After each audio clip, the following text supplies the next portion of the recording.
தமிழ் புத்தாண்டு யோகம் தரக்கூடிய ஆண்டாக மேஷராசிக்கு விளங்கும். தவறான விஷயங்கள் ஏதேனும் இருந்தால் அதுலேருந்து வெளியே வந்துடுவீங்க. தவறான பாதைகள் எதனா காணப்பட்டால் அதுலேருந்து வெளிவரத்துக்கான அமைப்புகள் ஏற்படும். இந்த நீர் சார்ந்த விஷயங்களோ நீர் சார்ந்த அமைப்புகளோ எடுக்காமல் இருப்பது ரொம்ப நல்லது. நீர் அமைப்பு சார்ந்த விஷயங்களோ அல்லது கடல் கடந்த வாணிபம், இந்த கடல் சார்ந்த விஷயங்களை செல்வது, இந்த மாதிரி நீர்நிலைகள் இருக்கக்கூடிய அருகாமையில் செல்வது, இந்த மாதிரி விஷயங்கள் தடுத்து நிற்பது ரொம்ப நன்மையை தரும் மேஷராசிக்கு. வயது மூப்பில் இருக்கிறவங்க இந்த சளி சார்ந்த தொந்தரவுகள் இப்போ அதிகரிக்கும். ஒரு நன்மைக்காக தான் இந்த செலவினத்தையே பண்ணுறையா, தேவையில்லாத செலவினங்களை இது முதலீடு செஞ்சால் தான் நாளைக்கு நல்லா வர முடியும்னா அதுக்கான உழைப்பீடு கண்டிப்பாக தேவை. அந்த உழைப்பு கண்டிப்பாக இந்த நேரத்தில் இருக்கணும். செலவினங்களும் அதிகரித்திருக்கும். உண்மையாக சொல்லப்போனால் நிலபுலம் சேர்க்கை என்று சொல்லக்கூடிய அமைப்பையும் வீடு வண்டி வாகனங்கள் சேர்க்கை சொல்லக்கூடிய அமைப்பும் இந்த நேரத்தில் உருவாகும். சில பேருக்கு குழந்தை பாக்கியம், திருமண பந்த உறவுகள் சேர்க்கக்கூடிய பாக்கியமாகும். ஏன்னா 12 என்று சொல்லக்கூடிய இடத்துல 4 கிரகங்களின் கூட்டமைப்பு அயன சயன போகம் என்று சொல்கிறோமில்லை. அந்த அயன சயன போகத்தில் எல்லாம் சனி பகவானோடு சேர்ந்து வரும்பொழுது ராகு சனி புதன் நீச்சகதி பெறக்கூடிய புதன் சுக்கிரனோடு சேர்ந்து இருப்பதால் எல்லா விதமான சுகத்தையும் கொடுக்கின்ற ஆண்டாக விசுவாவசு ஆண்டு மேஷராசிக்கு இருக்கும். இது வரைக்கும் இல்லைன்னா கண்டிப்பாக இதுக்கப்புறம் கொடுப்பார். ஏன்னா சனி பகவானுடைய தன்மை 12 என்று சொல்லக்கூடிய இடத்துல வந்தாலும் கடன் சார்ந்த விஷயங்களாக இருந்தால் அது நம்ம பேரில் ஒரு இடமாவது இருக்கணும்னு சொல்கிற எண்ணத்தை மாற்றி தருவார். சொந்தமாக பிஸ்னஸ் பண்ணுறதுக்கான அமைப்பு தேடி வரும். ஐயா வேலையே செய்திருந்தவங்க கூட நிறைய பேர் விட்டுட்டு சொந்தமாக நான் பிஸ்னஸ் பண்ணுறேன்னு சொல்லிட்டு விட்டுட்டு வெளியே வந்துடுவாங்க. காரணம் 7.5 சனி என்று சொல்லக்கூடிய முயற்சி என்று சொல்லக்கூடிய 12ஆம் இடத்துல என்னென்ன கொடுக்கணுமோ அனைத்தையும் சனி பகவான் மாற்றி தந்துடுவார். ஏன்னா பகவானுடைய அமைப்பு நன்றாக இருக்குது ஐயா, பயப்பட தேவையில்லை. 12 இருந்தாலும் விரயம் என்று சொன்னாலும் அது நன்மைக்காக தான். நாம் இப்போ செயல்படுத்தக்கூடிய செலவினங்கள் பிற்காலத்தில் கேட்டால் கூட கிடைக்காது. ரூபா இன்னும் ஒரு வருஷம் போட்டு கேட்டிங்கன்னா 10 பைசா கொடுக்கறதுக்கு ஆள் இருக்க மாட்டான். இந்த பதிவினை காண இருப்பது என்னென்னா ஆண்டு பலாபலனை பார்க்க போகிறோம். தமிழ் புத்தாண்டு பலாபலனை காண இருக்க போகிறோம். விசுவாசு என்று சொல்லக்கூடிய ஆண்டை தமிழ் புத்தாண்டு ஆரம்பிக்கின்றது. சித்திரை முதல் தேதி அப்படின்ற மாதிரி 14/4/2025 ஆங்கில தேதியிலையும் பிறப்பு அதாவது நாள் கிழமை என்று சொன்னால் அது திங்கள் கிழமையும் நம்மளுக்கு ஆண்டு பிறக்கின்றது. இந்த காலம் உகந்த காலமாக போர் சார்ந்த விஷயங்கள் அதிகப்படும். இந்த நேரத்தில் இந்த ஆண்டுகளில் போர் சார்ந்த விஷயங்கள் அதிகரிக்கும். நீர் அமைப்பில் இருக்கக்கூடிய பிரச்சனைகளை அதிகரித்து காட்டக்கூடிய ஆண்டாகவும் இந்த ஆண்டு இருக்கும். சார் நீர்நிலைக்கு அருகாமல் இருக்கக்கூடிய பிரச்சனையான இருக்கக்கூடிய கிரகங்கள், இடம் என்று சொல்லக்கூடிய நிலம் சார்ந்த விஷயங்கள், அதாவது ஆற்று படுக்கை, கடல் அதிப்பு, இந்த மாதிரி இருக்கக்கூடிய இடத்துக்கு அருகாமல் இருக்கிறவங்களுக்கெல்லாம் சின்ன சின்ன தொந்தரவுகள் வர்றதுக்கான அமைப்புகள் ஏற்படும். அதாவது இந்த சுனாமி சார்ந்த விஷயங்களோ அல்லது நீர்நிலைகள் அடித்து செல்லக்கூடிய அமைப்பு, வீடு அது பக்கத்தில் வீடு கட்டியிருந்தால் அதனுடைய தண்ணீர் மூலயமாக அடித்து செல்லக்கூடிய காலமாகவும் இந்த காலம் இருக்குது ஐயா. நீர் சார்ந்த விஷயங்களும் அதிகப்படும். ஏன்னா சூரியனுடைய நிலைப்பாடு நன்றாக இருக்குது, நான் இல்லைன்னே சொல்ல.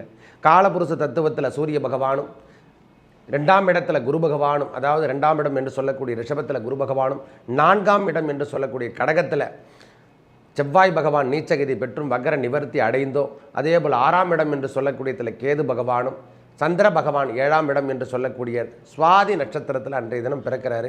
அதுவும் இல்லாமல் 12ஆம் இடம் என்று சொல்லக்கூடிய இடத்துல சனி பகவான், ராகு பகவான், புதன் பகவான், சுக்கிர பகவான், இந்த 4 கிரகங்களின் அமைப்பு 12ஆம் இடம் என்று சொல்லக்கூடிய காலபுருஷ தத்துவத்தில் அமர்ந்திருப்பதால் நீர் சார்ந்த பிரச்சனைகள் அதிகரிக்கக்கூடிய காலமாகவும் நீர் சம்பந்தப்பட்ட உடல் உபாதைகள் வருகின்ற காலமாகவும் இந்த காலம் இருக்கு ஐயா. அதாவது தண்ணீராலும் நம்மளுக்கு தொற்றுக்கள் வருகின்ற பாக்கியம் பெறும். இதை நாம் ஒவ்வொரு ராசிக்கும் எவ்வாறு இருக்க போது, இந்த பலாபலனை எவ்வாறு கொடுக்க போகிறான் இறைவன் நம்மளுக்கு அப்படின்னு பார்த்துருக்கலாம் ஐயா. நவ கிரகங்கள் வேறில்லை, இறைவன் வேறில்லை, எல்லாரும் ஒன்று தான். அவங்க கொடுக்கறத, இறைவன் கொடுக்கறத நவகிரகங்கள் செயல்படுத்துது. அதன் மூலிமா மனிதனுக்கு பிரதிபலித்து ஒவ்வொரு கிரகத்தினுடைய அமைப்பாலும் நாம் முன்னேற்ற பாதைக்கு வழிநடத்தி செல்லக்கூடிய காலம், கீழ்மட்டத்துக்கு செல்லக்கூடிய காலமாகவும் காணப்படுது ஐயா. இப்பொழுது ஒவ்வொரு ராசிக்கும் விரிவாக இருப்பதை இந்த விசுவாவசு ஆண்டு எவ்வாறு இருக்க போகுது என்று பார்க்கலாம். மேஷராசிக்கு இந்த விசுவாவசு ஆண்டு எவ்வாறு இருக்க போகுது ஐயா? நம்ம ராசிநாதன் என்று சொல்லக்கூடியவர் 4ஆம் இடம் என்று சொல்லக்கூடிய கடகத்தில் அமர்ந்திருக்கார். அதே மாதிரி ராசி கட்டத்தில் சூரிய பகவான் உச்சம் பெற்றும் காணப்படுகிறார். பயப்படவே தேவையில்லை. முதல் வெற்றினால் முற்றிலும் வெற்றி என்று சொல்லக்கூடிய அமைப்பும் 7.5 சனி தொடங்கக்கூடிய காலமாகவும் இருக்குது, நான் இல்லைன்னே சொல்லலை. இந்த ஆண்டு சித்திரை பிறந்தாலும் இந்த தமிழ் புத்தாண்டு எவ்வாறு இருக்கிற மேஷத்தை பொறுத்த வரைக்கும் செலவீனங்கள் அதிகரித்தாலும், செலவுகள் இருந்தாலும் அது உபயோகம் தரக்கூடிய செலவீனங்களாக இருக்கக்கூடிய காலம். ஒரு ஒரு மனிதனுடைய தன்மை, அரசாங்க தரப்பு, அரசியல் தரப்பு, இது நம்மளுக்கு பாக்கியம் எல்லாம் கிடைக்கணும்னா இந்த ஆண்டு உங்களுக்கு அந்த வாய்ப்புகள் தேடி வரும் சார். எந்திரம், அந்த கேந்திரத்தில் கிரகங்கள் அமர்ந்திருந்தாலே பெரிய யோகம் என்று தான் கொடுத்துருக்கேன். திரிகோணத்திலையும் பார்த்தோன்னா இந்த 1, 5, 9 என்று சொல்லக்கூடிய இடத்துலையோ அந்த பகவான் அமர்ந்திருக்கும், செவ்வாய் பகவான் அமர்ந்திருக்கும் இடத்துக்கு 9ஆம் இடத்துல சனி, ராகு, புதன், சுக்கிரன் என்று சொல்லக்கூடிய 4 கிரகங்களின் கூட்டமைப்பு நன்றாக உள்ளது. உங்கள் வாழ்க்கை தரத்தை மாற்றி அமைக்கக்கூடிய காலமாகவும் இந்த வாவசு ஆண்டு இருக்க போதுங்க. அதாவது வாழ்க்கை தரத்தில் இது வரைக்கும் சரியான முடிவு கிடைக்கல, எனக்கு வேலை வாய்ப்பு கிடைக்கல அப்படின்னு நினைக்கிறவங்களுக்கெல்லாம், எனக்கு திருமண பந்தம் உறுதியாகலை அப்படின்னு நினைக்கிறவங்களுக்கெல்லாம் இந்த வாய்ப்பு தேடி வருகின்ற ஆண்டாக மேஷராசிக்கு விலகும். ஐயா, காலத்தின் கட்டாயம் அவ்வாறு இருக்குது ஐயா. அன்றைய தினம் சுவாதி நட்சத்திரத்தில் பிறக்குது. நம்மளுக்கு பகவானுடைய சந்திரனுடைய அமைப்பும் ஓரளவுக்கு ஒரு படி தான் குறைவாக தேய்பிறை என்று சொல்லக்கூடிய அமைப்பில் வந்துட்டார்.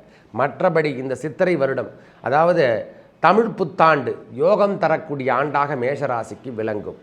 தவறான விஷயங்கள் ஏதேனும் இருந்தால் அதிலிருந்து வெளியே வந்துடுவீங்க. தவறான பாதைகள் எதனா காணப்பட்டால் அதிலிருந்து வெளிவரத்துக்கான அமைப்புகள் ஏற்படும். இந்த நீர் சார்ந்த விஷயங்களோ நீர் சார்ந்த அமைப்புகளோ எடுக்காமல் இருப்பது ரொம்ப நல்லது. நீர் அமைப்பு சார்ந்த விஷயங்களோ அல்லது கடல் கடந்த வாணிபம், இந்த கடல் சார்ந்த விஷயங்களை செல்வது, இந்த மாதிரி நீர்நிலைகள் இருக்கக்கூடிய அருகாமையில் செல்வது, இந்த மாதிரி விஷயங்கள் தடுத்து நிற்பது ரொம்ப நன்மையை தரும் மேஷராசிக்கு.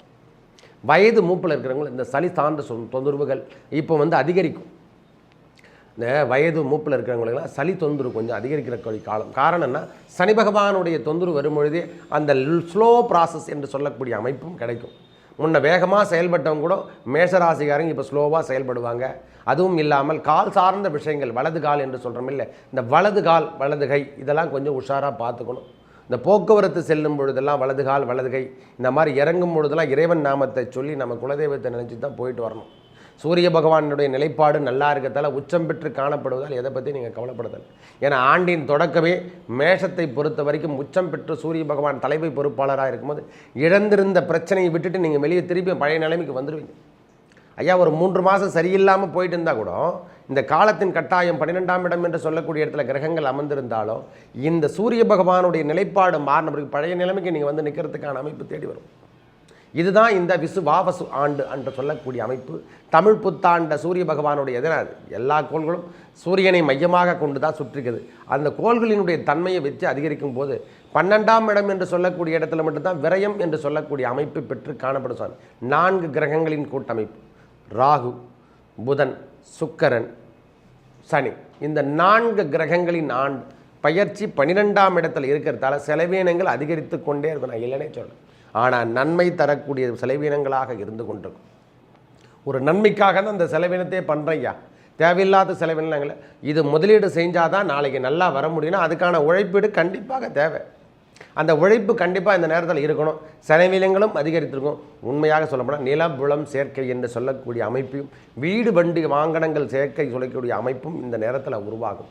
சில பேருக்கு குழந்தை பாக்கியம், திருமண பந்த உறவுகள் சேர்க்கக்கூடிய பாக்கியமாகும். ஏன்னா 12 என்று சொல்லக்கூடிய இடத்துல 4 கிரகங்களின் கூட்டமைப்பு அயன சயன போகம் என்று சொல்கிறோமில்லை, அந்த அயன சயன போகத்தில் எல்லாம் சனி பகவானோடு சேர்ந்து வரும்பொழுது ராகு, சனி, புதன், நீச்சகதி பெறக்கூடிய புதன் சுக்கிரனோடு சேர்ந்து இருப்பதால் எல்லா விதமான சுகத்தையும் கொடுக்கின்ற ஆண்டாக வாவசு ஆண்டு மேஷராசிக்கு இருக்கும். ஐயா, கார் இல்லை, 2 வீலர் இல்லை, எனக்கு வாழ்க்கை தரத்தில் உயர்ந்த பதவி இல்லை, எனக்கு அரசியல் செல்வாக்கு இல்லை நினைக்கிறவங்களுக்கு அனைவருக்கும் மேஷராசி பொறுத்த வரைக்கும் இழந்ததை மீட்டெடுக்கக்கூடிய காலமாக வரப்போதையா. கொஞ்சம் பொறுத்துங்க. ஏன்னா கிரகங்கள் நிலைமையும் மாறணும். ஒரு நாள் பொழுது மட்டும் பார்த்து அவசரப்படக்கூடாது, மற்ற நாட்களையும் பார்க்கணும். இன்னும் ஒரு மாதத்தில் நம்மளுக்கு கிரகங்களின் குரு பகவானுடைய தன்மையும் ராகு கேது பயிற்சியும் இருப்பதால் 11ஆம் இடத்துக்கு ராகு பகவான் செல்வதாலையும் பூர்வ புண்ணியம் என்று சொல்லக்கூடிய இடத்துல குலதெய்வ அருள் என்று சொல்லக்கூடிய இடத்துல கேது பகவான் வருவதாலையும் இழந்ததை மீட்டெடுப்பீங்க. திருப்பியும் பழைய நிலைமைக்கு நீங்கள் கொண்டு வரத்துக்கான அமைப்பு தேடி வரும். பயப்படவே தேவையில்லை. மேஷத்தை பொறுத்த வரைக்கும் இழந்ததை மீட்டெடுக்கக்கூடிய காலம். பிரிந்திருந்த கணவன் மனைவியில் உரிமை இருந்த இந்த பிரச்சனைகள் அனைத்தும் இந்த வாவசு ஆண்டு உங்களை மாற்றித் தரக்கூடிய ஆண்டாகும். தமிழ் புத்தாண்டு உங்களுக்கு இருக்கும் பாருங்க. முதல்ல கிடைக்கிறது உங்களுக்கு வீடு, சொந்தமாக ஒரு வீடுங்க. வாடகையில் இருந்ததெல்லாம் போதும். ஒரு சின்ன காகாணியாவது நம்ம பேரில் வாங்கிறதுக்கான அமைப்பிலோ ஒரு கால் கிரவுண்டாவது வாங்கிறதுக்கான அமைப்போ கண்டிப்பாக நடைபெறும். இது வரைக்கும் இல்லைன்னா கண்டிப்பாக இதுக்கப்புறம் கொடுப்பாரு. ஏன்னா சனி பகவானுடைய தன்மை 12 என்று சொல்லக்கூடிய இடத்துல வந்தாலும் கடன் சார்ந்த விஷயங்களாக இருந்தால் அது நம்ம பேரில் ஒரு இடமாவது இருக்கணும்னு சொல்கிறேன். எண்ணத்தை மாற்றி தருவார். சொந்தமாக பிஸ்னஸ் பண்ணுறதுக்கான அமைப்பு தேடி வரும். ஐயா வேலையே செய்திருந்தவங்க கூட நிறைய பேர் விட்டுட்டு சொந்தமாக நான் பிஸ்னஸ் பண்ணுறேன்னு சொல்லிட்டு விட்டுட்டு வெளியே வந்துடுவாங்க. காரணம் 7.5 சனி என்று சொல்லக்கூடிய முயற்சி என்று சொல்லக்கூடிய 12ஆம் இடத்துல என்னென்ன கொடுக்கணுமோ அனைத்தையும் சனி பகவான் மாற்றி தந்துடுவார். ஏன்னா பகவானுடைய அமைப்பு நன்றாக இருக்குது ஐயா, பயப்பட தேவையில்லை. 12 இருந்தாலும் விரயம் என்று சொன்னாலும் அது நன்மைக்காக தான். நாம் இப்போ செயல்படுத்தக்கூடிய செலவீனங்கள் பிற்காலத்தில் கேட்டால் கூட கிடைக்காது. ரூபா இன்னும் ஒரு வருஷம் போட்டு கேட்டிங்கன்னா 10 பைசா கொடுக்கறதுக்கு ஆள் இருக்க மாட்டான். இப்போ கேட்டால் தான் அந்த நிலபலம் செங்க வாக்கிறதுக்கான அமைப்பு கூட கிடைக்கும். இப்போ கேட்டால் தான் அந்த வீடு கட்டுறதுக்கான அமைப்புகள்லாம் கிடைக்கும். இப்போ கேட்டால் தான் அந்த கம்பெனி திறக்கிறதுக்கான அமைப்பு கூட கேட்கும். பேங்க் லோன், பேங்க் சார்ந்த விஷயங்கள், வங்கி அமைப்புகள் எல்லாமே உங்களை பொறுத்த வரைக்கும் வெற்றி என்று சொல்லக்கூடிய அமைப்பு கிடைக்கும் ஐயா. 12 என்பது அஷ்டலக்ஷ்மி யோகத்திலையும் அதிலும் கூடித்தொழில் என்று சொல்லக்கூடிய அமைப்பும் பெறுகிறது. 12ஆம் இடமும் அதிர்ஷ்டம்தான். 12 என்பது 11 மட்டும் அதிர்ஷ்டம் கிடையாது, 12 அதிர்ஷ்டம். 2ம் 12ம் இருக்கக்கூடிய கிரகங்களுடைய பரிவர்த்தனை யோகம் அந்த இடத்துல வேறு நடந்திருக்கு. இந்த நேரத்தில் ஆரம்பத்தில் பரிவர்த்தனை யோகம் இருக்கிறதால மேஷத்தை பொறுத்த வரைக்கும் சுப செலவுகள் நன்மை செலவாகலாக இருக்கும். மேஷத்தை பொறுத்த வரைக்கும் நன்மை தரக்கூடிய செலவினத்தை நீங்கள் உயர்மட்டத்துக்கு செல்லக்கூடிய அமைப்பாக தான் இருக்கும். பயப்படவே தேவையில்லை சாமி. இழந்ததை மீட்டெடுக்கலாம். உடல் உபாதைகள் இருந்தவங்க வயது மூப்பில் இருக்கிறவங்களுக்கு மட்டும் சற்று உடல்நலத்தில் அக்கறை எடுத்துங்கய்யா. மேஷராசியாக இருக்கிறவங்க வயது மூப்பு எனக்கு 65-70 வயசு ஆயிடுச்சுன்னா உடல் நலத்தில் நாம் அக்கறை எடுத்துக்கணும். இது வயது ஏறினாவே அப்படி தான் வரும். பகவானுடைய தொந்தரவு கொஞ்சம் இருக்கும். உடல் தொந்தரவு, மனசனுக்கு தேவையில்லாமல் டென்ஷன், இதெல்லாம் வர்றதுக்கான காலம். பொறுமை, நிதானம், பிரதானம் என்று சொல்லக்கூடிய அமைப்பும் இந்த நேரத்தில் இறைவன் நாமத்தை சொல்லியே தீரணும். விக்னேஸ்வராய நமக, வெற்றிவேல் முருகனுக்கு அரகரோகரா என்று சொல்கிற நாமத்தை அந்த வெற்றிவேல் முருகனை கண்டிப்பாக பிடிச்சே தீரணும். வேறு வழியே கிடையாது சுவாமி. முருகனுடைய நாமத்தை எடுத்துங்க. மேஷராசியை பொறுத்த வரைக்கும் எந்த காலத்திலையும் உங்களுக்கு வெற்றி கிடைக்கும். அந்த சந்த சிருஷ்டி கவசத்தை தவறாமல் பாடுங்கள். இந்த ஆண்டு நிலைப்பாடெல்லாம் நல்லா இருக்குது. திருமணம் சார்ந்த விஷயங்கள் எல்லாமே கைகூடிவிடும். குழந்தை பேறு சித்திக்கும். இடமாற்றம் என்று சொல்லக்கூடிய அமைப்பு கண்டிப்பாக உண்டு ஐயா. இந்த ஆண்டு இடமாற்றம் செய்யக்கூடிய அமைப்பை முதல்ல பெறுவது யார் என்றால் மேஷராசிக்கார். ஒரு புதுவிதமான ஆண்டு என்று கூட சொல்லுவேன். திருமண தடை என்று சொல்லக்கூடிய தோஷம் பெற்றிருந்த ஜாதகங்கள் அனைத்தும் இந்த வருஷம் திருமணம் ஆயிடு சொல். விசு வாவசு ஆண்டு உங்களுக்கு சிறப்பினை தரும். பயப்படவே தேவையில்லை. உறுதியோடு இருக்கக்கூடிய ஆட்கள் அனைவருக்கும் உன்னதமான அமைப்பினை தருகின்ற ஆண்டாக, அதாவது எப்படி சொல்கிறதுன்னா, நான் எதுவுமே இல்லை சுவாமி, நான் ஏதோ கம்பெனியில் உழைச்சிட்ருக்கேன், இப்போ எனக்கு சொந்தமாக பிஸ்னஸ் பண்ணணும்னு ஆசை வந்துடுச்சுன்னு சொல்கிறவங்களுக்கெல்லாம் இறங்கி செய்யுங்க. தன்னம்பிக்கையோடு வெற்றி பெறுங்க. எல்லா விதமான முன்னேற்றத்தையும் இந்த விசு வாவசு ஆண்டு கொடுக்கும். பயப்படவே தேவை. இந்த தமிழ் புத்தாண்டு தான் பஞ்சாங்கத்தின் அறிகுறி. நாங்கள் அதை வச்சு தான் சொல்லிகிட்ருக்கோம். ஒவ்வொருத்தர் ஜோசிகாரும் சொல்கிறதும் தமிழ் புத்தாண்டை வச்சு தான் சொல்ல முடியும். ஏன்னா இடைப்பட்ட தூரத்தில் ஆங்கில புத்தாண்டு வந்து நுழைஞ்சிடுது. என்ன பண்ணுறது? அதுக்கேற்ற மாதிரி காலத்திற்கு ஏற்றாமல் நாமும் மலிந்து கொழுந்து தான் செல்லணும். தமிழ் புத்தாண்டு விசு வாவசு ஆண்டு மேஷராசியை பொறுத்த வரைக்கும் இழந்ததை மீட்டெடுக்கலாம். உயர்ந்த பதவியும், வீடு சார்ந்த விஷயமோ அல்லது வண்டி வாகனங்கள் சேர்க்கக்கூடிய பாக்கியமோ, நிலபுலம் சேர்க்கக்கூடிய பாக்கியமோ, உயர்ந்த மட்ட பதவி என்று சொல்லக்கூடிய ஹையஸ்ட் போஸ்டிங், இது வரைக்கும் இடம் மாறலாம். கண்டிப்பாக இடமாற்றம் என்பது கண்டிப்பாக ஒரு 3 மந்த்துக்குள்ளே, இந்த சித்திரை, வைகாசி, ஆணி, ஆவடிக்குள்ளே கண்டிப்பாக இவங்களுக்கு வர்றதுக்கான அமைப்பு கண்டிப்பாக உண்டு. அதாவது ஆணி ஆடிக்குள்ளே அவங்களுக்கான அமைப்புகள், டிரான்ஸ்ஃபர், இந்த மாதிரி விஷயங்கள் நடக்கிறதுக்காக, ப்ரொமோஷனுக்கான அமைப்பு எல்லாமே தேடி வரக்கூடிய காலம். அரசியல் தொடர்பு இருக்கிறவங்களுக்கெல்லாம் பெரிய முன்னேற்றத்தை காணலாம். வீண் விரயமாக இருந்தால் கூட இது நன்மை தரும் உங்களுக்கு. தெரியுதானே? பயப்படாதீங்க. ஐயா என்னை அரசியலுக்கு கூப்பிட்றாங்க, நான் போக மாட்டேன். தைரியமாக போங்க, வெற்றி பெற்று வாங்க. அந்த காலம் எல்லாம் நல்லா இருக்குது. அதனால் பயப்பட தேவையில்லை. 3ஆம் இடம் என்று சொல்லக்கூடிய இடத்துலையும் குரு பகவான் இடம்பெறக்கூடிய காலம் வரத்தால் பயப்படணும் அவசியம் இல்லை. முயற்சி ஸ்தானத்தில் அமர்வதால் பயப்படுத்தால் தடையெல்லாம் உடையும். உங்களுக்கு பெரிய பாற்றங்கள் கிடைக்கிறதுக்கான ஆஃபரான காலம் என்று கூட சொல்லுவேன். 9ஆம் இடத்தை நேரடியாக பார்க்குறதாலையும் சனி பகவானுடைய பார்வை, அவரும் அந்த 10ஆம் பார்வையாக அந்த 9ஆம் இடத்தை பார்க்குறதால இதுவரைக்கும் கிடைக்காத ஒரு பாக்கியம், இதுவரைக்கும் கிடைக்காத ஒரு பேர், இதுவரைக்கும் கிடைக்காத ஒரு செல்வங்கள், அது மாதிரி உங்களுக்கு ட்வின்ஸ் பிறக்கிறதுக்கான அமைப்புகள், பெண் பிள்ளையாக இருந்தால் மேஷராசிக்காரங்களுக்கு இருந்தால் இந்த ஆண்டு ட்வின்ஸ் அதிகமாக பிறக்கிறதுக்கான வாய்ப்புகள் அதிகமாக இருக்குது சுவாமி. பயப்படவே தேவையில்லை சுவாமி. மேஷராசி வெற்றி தரக்கூடிய ஆண்டாக தான் இந்த விசு வாவசு ஆண்டு இருக்க தான் போதும். பொறுமை, நிதானம், பிரதானம்ன்ற மாதிரி நம்ம வாழ்வில் என்னென்ன ஒரு முறைக்கு 2 முறை 3 முறை ஆலோசனை பண்ணுங்கள். தயவு செய்து பேசும்போது மட்டும், ஏன்னா சனி பகவானுடைய பார்வை 2ஆம் இடத்துலையும் பறிவதால் நம் வாக்கு தான் நம்மளை துரத்தும். வேறு எதுவுமே கிடையாது சுவாமி. தயவு செய்து அது இப்போவே தெரிஞ்சிருக்கும் உங்களுக்கு. நான் சொல்கிறதுக்கு முன்னமே நம்மளால் எவ்வளோ பிரச்சனை வருது, தேவையில்லாத விஷயங்கள் நம்மளுக்கு எதிர்த்து வருதுன்னு சொல்லிட்டு இந்த ஜோசிகார் சொல்வது உண்மை என்று சொல்கிற அமைப்பு உங்களுக்கு வரும். ஏன்னா கொஞ்சம் கூட வாய் தவறி தவறுதலாக யாரை பற்றியும் நீங்கள் விமர்சனம் வைக்காதீங்க. அது பெரிய சண்டையாக மாறி அவங்களையும் துன்புறுத்தும், நம்மளையும் துன்புறுத்தும். சொல்வாக்கு, அந்த வாக்கு ஸ்தானத்தில் சனி பகவானுடைய தன்மை பெறுவதால் கொஞ்சம் பொறுமை நிறுத்துங்க. 6ஆம் இடம் என்று சொல்லக்கூடிய இடத்துல சனி பகவானுடைய தன்மை பெறுவதால் எதிரிகளால் ஏற்பட்டு வந்த துன்பம் எல்லாம் இனிமேல் வரவே வராது. நோய் நொடிகள் விலகும், பயப்படவே தேவையில்லை. சர்ஜரி சார்ந்த விஷயங்கள் எதனா நோய்கள் இருந்தால் அதுக்கான சர்ஜரி செய்யறதுக்கான காலமும் இந்த விசுவாவசு ஆண்டு உங்களுக்கு கொடுக்கும். பயப்படவே தேவை. நோய் நொடிகள் விலகும், எதிரிகளுடைய தொன்மை குறையும், கடன் சார்ந்த விஷயங்கள் குறையறதுக்கான வாய்ப்புகள் தேவைப்படும். கடனும் கொஞ்சம் அதிகரிக்கிற மாதிரி தெரியும் முதல்ல, அதுக்கப்புறம் கடன் குறையறதுக்கான காலமும் வரும் சுவாமி. பயப்படவே தேவையில்லை.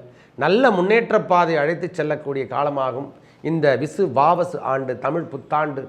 உங்களை மேசராசியை பொறுத்த வரைக்கும் இனிதே, அதாவது காதல் திருமணம் ஆகட்டும், திருமணம் சார்ந்த விஷயங்களாகட்டும், குழந்தை பேராகட்டும், எல்லாமே வேலை வாய்ப்புகளாகட்டும், நான் தொழிலில் பெரிய டானா வரணும், செல்வந்தனா வரணும்னு நினைக்கிறவங்களுக்கு அனைவருக்கும் இந்த ஆண்டு அதாவது மேஷராசியை பொறுத்த வரைக்கும் பெரிய உயர்ந்த மட்ட பதவி வகிக்கிற ஒரு உயர்மட்ட பதவி நம்மளுக்கு கிடைக்கிறதுக்கான வாய்ப்பினை பெறுகின்ற ஆண்டாக இந்த விசுவாவசு ஆண்டு இருக்க போதுங்க.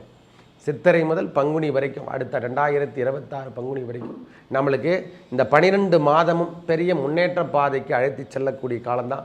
செலவீனங்களே இருந்தாலும் அது சுப செலவுகளாக இருக்கக்கூடிய காலம்.